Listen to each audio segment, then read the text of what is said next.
आपको मेरा नमस्कार है। नारद जी की स्तुति सुन विष्णु भगवान बोले, हे मुनिश्रेष्ठ, आपके मन में क्या बात है? आप किस काम के लिए पधारे हैं, उसे निसंकोच कहो।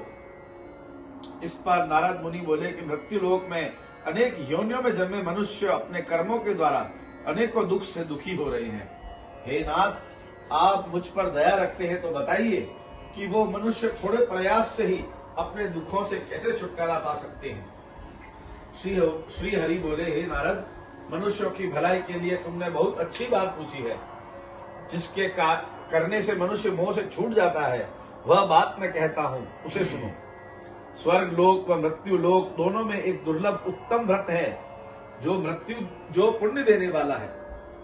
आज प्रेम वश होकर मैं उसे धर्मपरायण होकर ब्राह्मणों व बंधुओं के साथ करनी चाहिए।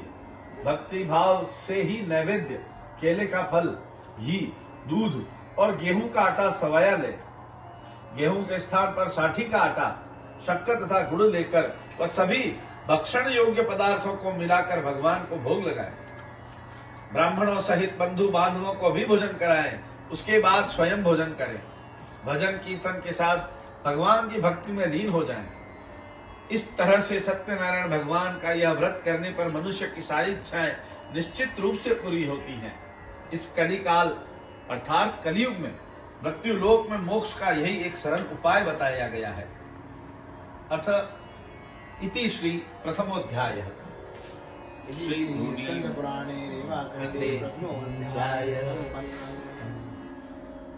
श्री धुनी वाले दादाजी की जय, श्री नर्मदा मैया की जय। अथ आरंभ।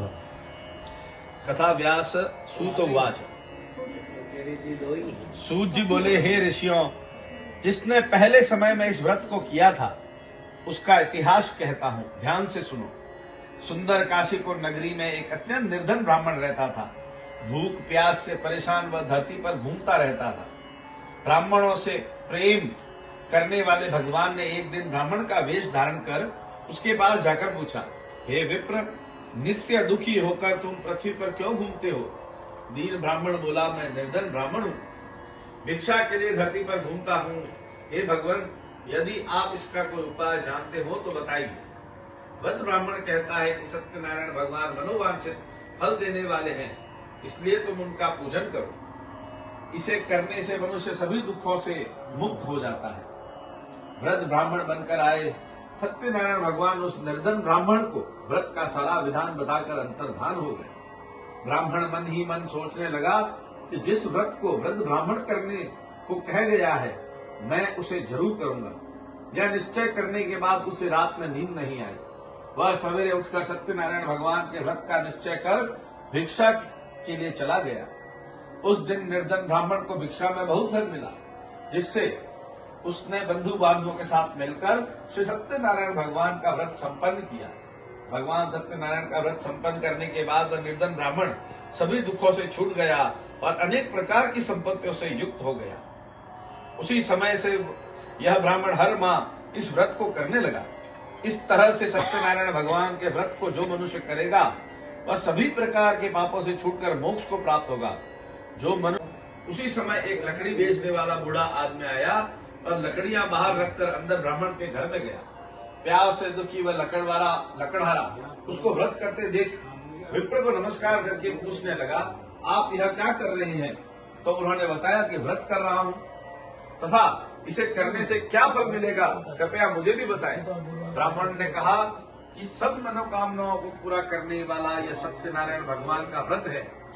इनकी कृपा से ही मेरे घर में धन धान्य आदि की वृद्धि हुई है। विप्र से सत्यनारायण व्रत के बारे में जानकर लकड़हारा बहुत प्रसन्न हुआ। चरणामृत लेकर वह प्रसाद खाने के बाद वह अपने घर गया। लकड़हारे ने अपने मन न पाकर रोती हुई जमीन पर गिर गई। नौका को डूबा हुआ देख वह कन्या को रोता देख साधु दुखी होकर बोला कि हे प्रभु, मुझसे तथा मेरे परिवार से जो भूल हुई है उसे क्षमा करें। साधु के दीन वचन सुनकर श्री सत्यनारायण भगवान प्रसन्न हो गए और आकाशवाणी हुई, हे साधु, तेरी कन्या मेरे प्रसाद को छोड़कर आई है, इसीलिए उसका पति अदृश्य हो गया है। यदि वह घर जाकर प्रसाद खाकर लौटती है तो इसे इसका पति अवश्य मिलेगा। ऐसी आकाशवाणी सुन कलावती घर पहुंचकर प्रसाद खाती है और फिर आकर अपने पति के दर्शन करती है। उसके बाद साधु अपने बंधु बांधवों सहित श्री सत्यनारायण भगवान के विधि विधान से पूजन करता है। इस लोक का सुख भोग वह अंत में स्वर्ग हो जाता है। अथ श्री स्कंद पुराणे रेवाखंडे श्री सत्यनारायण व्रत कथायाम चतुर्थ अध्याय संपूर्ण। श्री धूली वाले दादा जी की जय। श्री नर्मदा मैया की जय। श्री सत्यनारायण भगवान की जय। पंचमोध्यायः। सूत जी बोले, हे ऋषियों, मैं और भी एक कथा सुनाता हूँ, उसे भी ध्यान पूर्वक सुनो। प्रजापालन में लीन तुंगध्वज नाम का एक राजा था। उसने भी भगवान का प्रसाद त्याग कर बहुत ही दुख प्राप्त किया। एक बार वन में जाकर वन्य पशुओं को मारकर वह बड़ के पेड़ के नीचे आया। वहां उसने ग्वालों तथा भक्ति भाव से अपने बंधुओं से सत्यनारायण भगवान का पूजन करते देखा। अभिमानवश राजा ने उन्हें देखकर भी पूजा स्थान पर नहीं गया और न ही उसने भगवान को नमस्कार किया। ग्वालों ने राजा को प्रसाद दिया, लेकिन उसने वह प्रसाद भी नहीं खाया और प्रसाद को वहीं छोड़ वह अपने नगर को चला गया। जब वह नगर पहुंचा तो वहां सब कुछ तहस नहस हुआ पाया, तो वह शीघ्र ही समझ गया कि यह सब भगवान ने किया है। वह दोबारा ग्वालों के पास पहुंचा और विधि पूर्वक पूजा करके प्रसाद खाया, तो श्री सत्यनारायण भगवान की कृपा से सब कुछ पहले जैसा हो गया। दीर्घ काल तक सुख भोगने के बाद मरणोपरांत उसे स्वर्ग लोक की प्राप्ति हुई।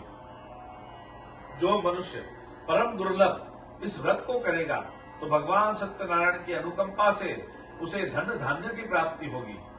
निर्धन धनी हो जाता है और भयमुक्त हो जीवन जीता है।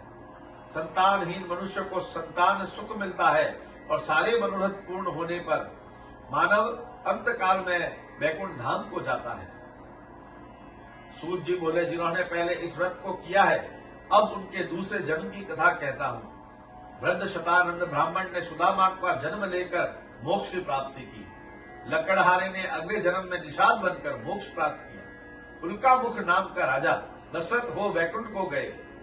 साधु नाम के वैश्य ने मोर ध्वज बनकर अपने पुत्र को आरे से चीरकर मोक्ष पाया। महाराज तुंग ध्वज ने स्वयंभू होकर भगवान में भक्ति युक्त हो कर्म कर मोक्ष पाया। अथ श्री स्कंद पुराणे रेवाखंडे श्री सत्यनारायण व्रत कथायाम पंचमो। श्री गौरी शंकर जी महाराज की जय। श्री भूमि वाले दादा जी की जय। श्री हरिहर भोले भगवान जी की जय। श्री मां नर्मदे हर हर हर। सच्चे दरबार छत्र की जय। नमः पार्वती पते हर हर महादेव। श्री जीजा महारानी गौ माता की जय। श्री नर्मदा मैया की जय। श्री सत्यनारायण भगवान की जय। आत्मने नमः। श्री विष्णवे परमात्मने नमः। श्री विष्णवे परमात्मने नमः। ओम शुक्लांबरधरं विष्णुं शशिवर्णं चतुर्भुजं प्रसन्नवदनं ध्यायेत् सर्वविघ्नोपशान्तये। नारायणाख्यं वन्दे शुक्लांबरं तपोनिधे। व्यासाय विष्णुरूपाय व्यासरूपाय विष्णवे नमो वेदान्तविदे वासिष्ठाय नमो नमः। अविकाराय शुद्धाय नित्याय परमात्मने सदैवरूपरूपाय विष्णवे सर्वजिष्णवे। यस्य स्मरणमात्रेण जन्म संसारबन्धनात् विमुच्यते। नमस्तस्मै विष्णवे प्रभविष्णवे। ॐ नमो विष्णवे प्रभविष्णवे। श्रीवैशम्पायनुवाच श्रुत्वा धर्मान् शेषेण पावनानि च सर्वशः। युधिष्ठिरशान्तनवं पुनरेवाभिभाषत। युधिष्ठिरोवाच किमेकं दैवतं लोके किं वाप्येकं परायणम्। सुवन्तः गङ्गवर्जन्तः प्राप्नुर्मानभाष्यः। को धर्मः सर्वधर्माणां भवतः परमो मतः।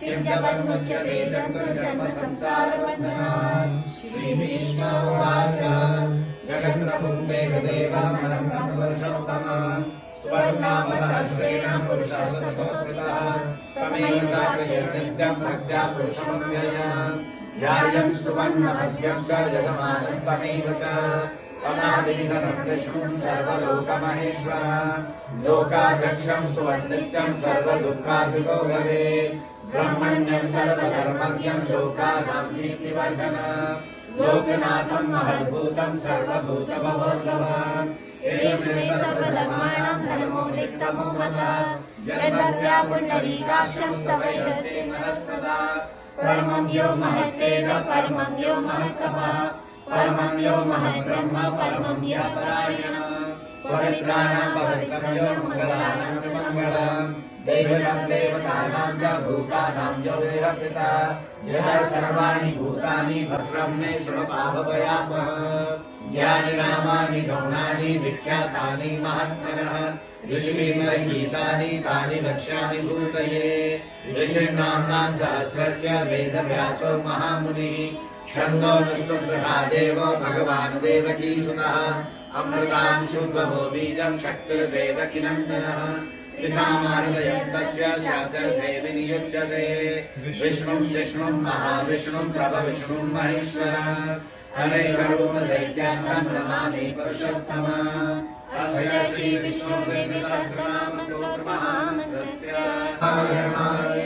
समर्पयामि श्रीतत्सत् हरि ओं तत्सत् हरि ओं तत्सत् श्री धुनीवाले दादाजी की जय श्री नर्मदा मैया की जय श्री सत्यनारायण भगवान की जय ओम हिरण्यवर्णां हरिणीं सुवर्णरत्नस्रजां हिरण्मयीं लक्ष्मीं जातवेदो महावः कामहावः जातवेदो लक्ष्मीमनपगामिनीं यस्यां हिरण्यं हृदयं नामश्वं पुरुषानः अष्टपूर्वाभ्रगपद्यां प्रबोधिनीं श्रियं देवीं मुहवये श्रीमादेवीरुषा स्मितां हिरण्यप्राकारां माज्वां ज्वलन्तीं तप्तां तर्पयन्ति पद्मे स्थितां पद्मवर्णां तामिहोपापये श्रियाम् आलोकान् न कल्पयन्